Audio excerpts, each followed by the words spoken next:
You have nothing to fear but fear himself. Here's your look at the brand new McFarlane Toys DC Multiverse, the Dark Knight Trilogy, Scarecrow.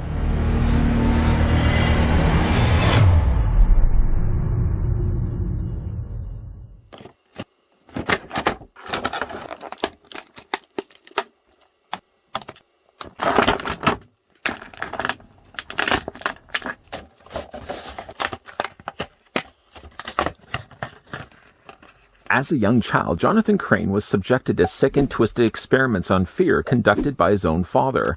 Emotionally scarred and mentally unstable from the ordeal, Crane spent his childhood living in fear until he made an important realization. If he could control fear, he could never again control him. Over time, his interest in fear became an obsession.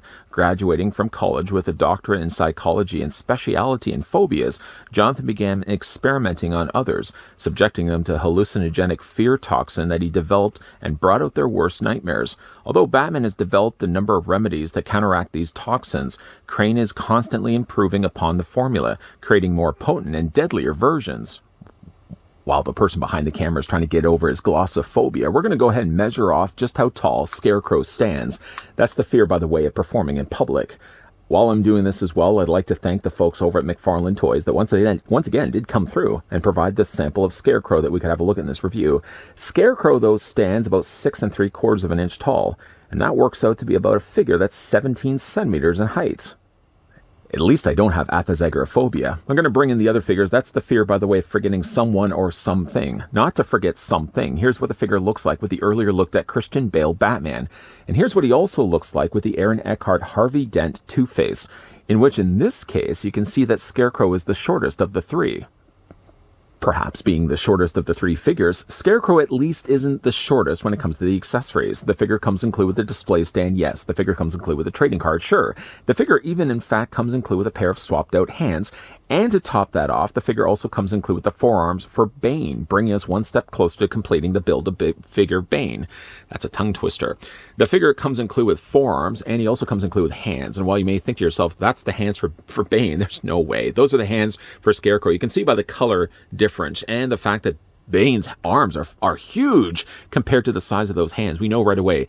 Those hands are also going to be the ones that come included with the Heath Ledger Joker, this same figure, in fact, that's also going to come included with the head. So it's a little strange while we don't actually get hands for the end knobs here of the forearms. At least we know with one other figure left to go that we're at least going to complete ourselves the Bane. Let's bring in the Bane now that where we've left off. Now I did actually have to take some time. I may even have to heat the leg just a little bit more to make sure it's thoroughly in the socket. But we're going to go ahead for right now and take the forearm, pop that in.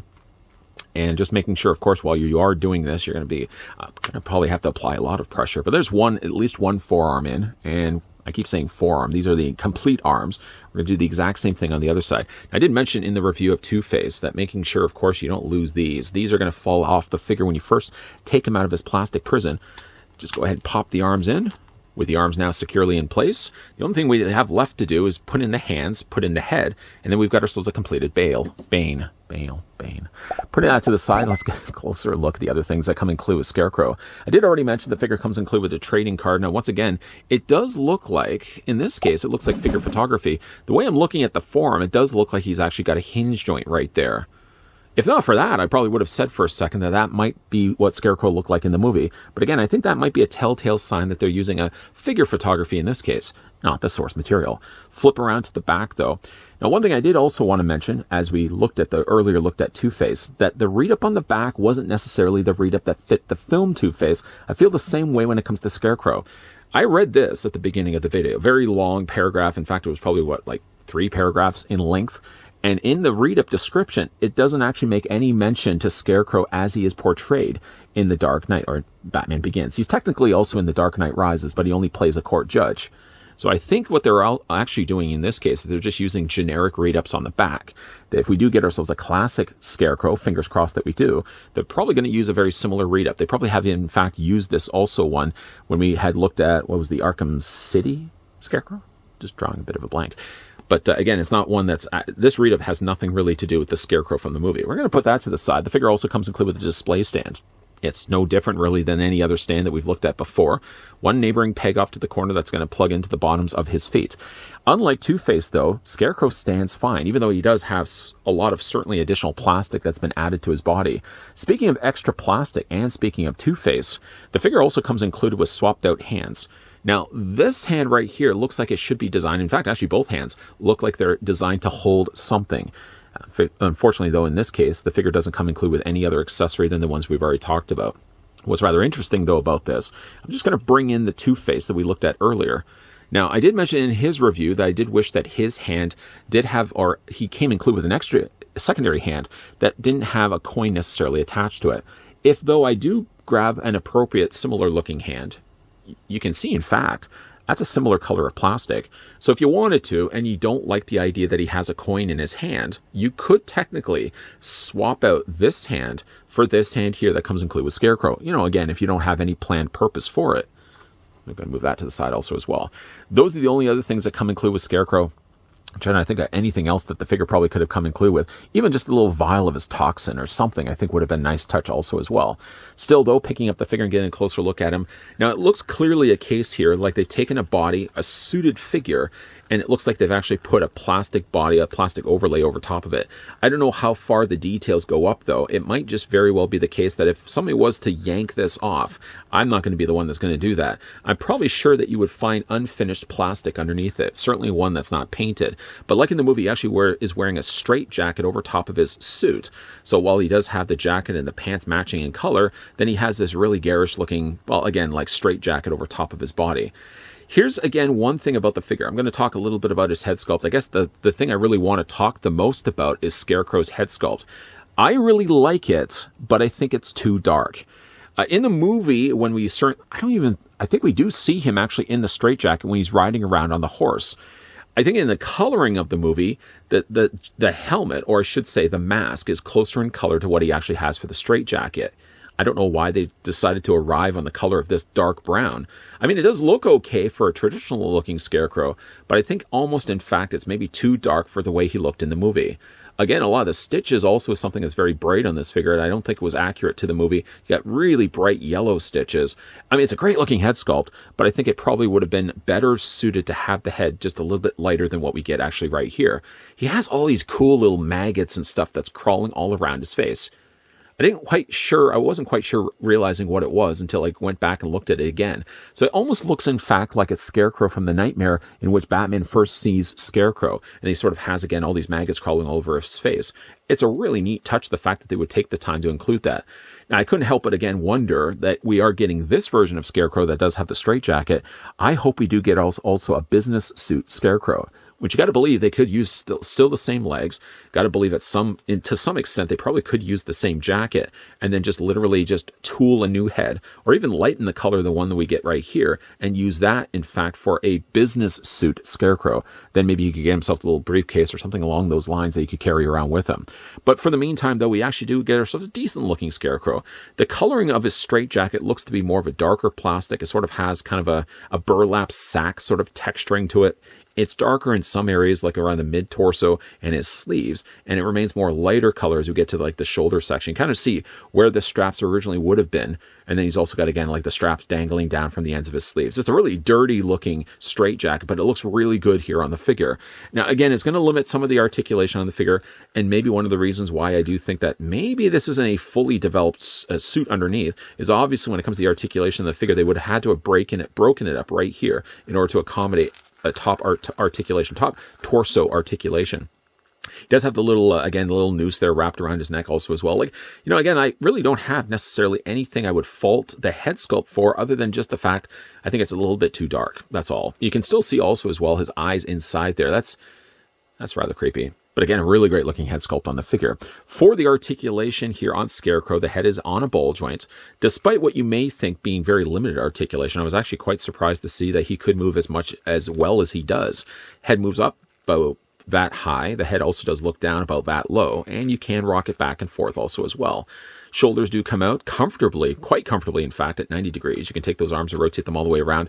The way they've tattered the tops of his shoulders does not get in the way at all when it comes to rotating his body. Obviously, this part right here is all softer plastic, the arms being a harder plastic, but yeah, no limitations when it comes to the rotations on the shoulders there. Now, the biceps don't necessarily swivel, but what he does have instead is actually has a swivel on his forearm where you can rotate it back and forth this way. Hands also, if you can get in there, rotate back and forth. I might even not take the time to switch the hands out either, because I kind of like this hand anyways, and it's just going to be so much harder to get my own hands in there to replace the hands on Scarecrow. For the upper torso, again, it's going to be on a ball joint. Again, you can kind of feel like there's a little more resistance to this simply just because, again, like there's so much plastic on top of plastic. But you could technically, if you just hold on to his lower legs, you can rotate the torso quite still easily back and forth and kind of up and down as well. Legs do split. Again, utilizing those ratcheted joints, you can take the legs and move them forward. You can move them back. There's a mild swivel at the top of the thigh. Double hinge still in the knee. Even though he is wearing dress pants, he still manages to pull off a double hinged knee. Feet also do move up and down. You can rock them back and forth. And once again, there's toe articulation added in there as well. It seems to be the case whenever we get ourselves a Scarecrow. I think, in fact, when we did get ourselves the movie Masterpiece from Mattel, that initial Scarecrow, I really still wish I had that Scarecrow. I think we did get this version of Scarecrow, I want to say first, and then eventually we did get ourselves a business suit looking Scarecrow. Let's just bring in the other figures, by the way. Speaking of business suits, bring in, once again, Harvey Dent, bring in the Batman. Yeah, I got to think, like, McFarlane's all about re-releasing figures, getting mileage out of their molds, which no fault to that. I got to think that at some point we are probably going to be getting ourselves more a business, formal-looking Scarecrow, keeping the suit intact, that what we get at least a reveal from, like, the waist down, but then keeping the head sculpt and just giving ourselves a top jacket instead of the straight jacket he's wearing right now. I have to wonder if maybe the reasoning why they chose straight jacket Scarecrow over the Scarecrow we're more used to seeing in the movie has something to do with the fact that Two-Face, Harvey Dent, is already a suited character, and we will be looking at a Heath Ledger Joker, which technically he is wearing a suit.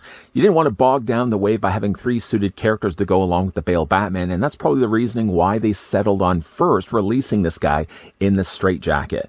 But I gotta believe that some point down the road we are going to be getting ourselves a gold label edition version of Scarecrow, or there might even be a subsequent second wave of the Dark Knight trilogy, because of course we still have a Catwoman still to get, and there's a couple other characters I'm sure they probably could get a release of. Ra's al Ghul would be definitely one I would like to see released in the new Dark Knight trilogy. But maybe in that wave, we might eventually get ourselves a suited Scarecrow. Suited Scarecrow, again, is one that I think most of us would more recognize, certainly when it comes to the shelf, and certainly the way he appears in the movie. But I gotta say, like, I like the look of him with the straitjacket. I just wish, though, that the mask was a little bit more closer in color. In fact, looking at the sleeves, as dark as they may be, they sort of have like a muddiness that they've added, caked on the ends of the sleeves. The coloring that they use for the darker color of the sleeve is actually, I think, the closest color that I would have landed with when it came to the coloring of the mask. I think the mask is maybe just a little too brown. If they had pulled it back and maybe made it more of a darker beige, I think it would have worked closer to the way the rest of the straitjacket looks like, and it also would have looked closer to the way he appears in the movie. As a side touch, though, I appreciate the fact that they took the time to not only sculpt, but paint tiny little maggots and things crawling all over his face.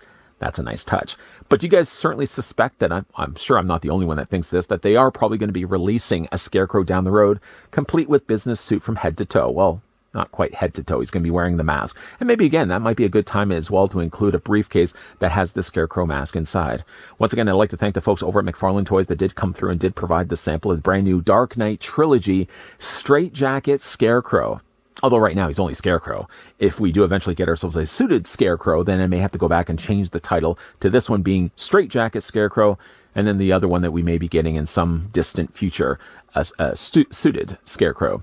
Either way, if you guys enjoyed this video, I want to hit with a like. If you guys are loving the content you guys are seeing, and certainly on board to see more, if you are taking a tally right now, we've already finished Batman, we've finished Two-Face, we've now finished Scarecrow, we still have Joker left to go. And then after that, we have ourselves a completed Bane. Can't wait for that.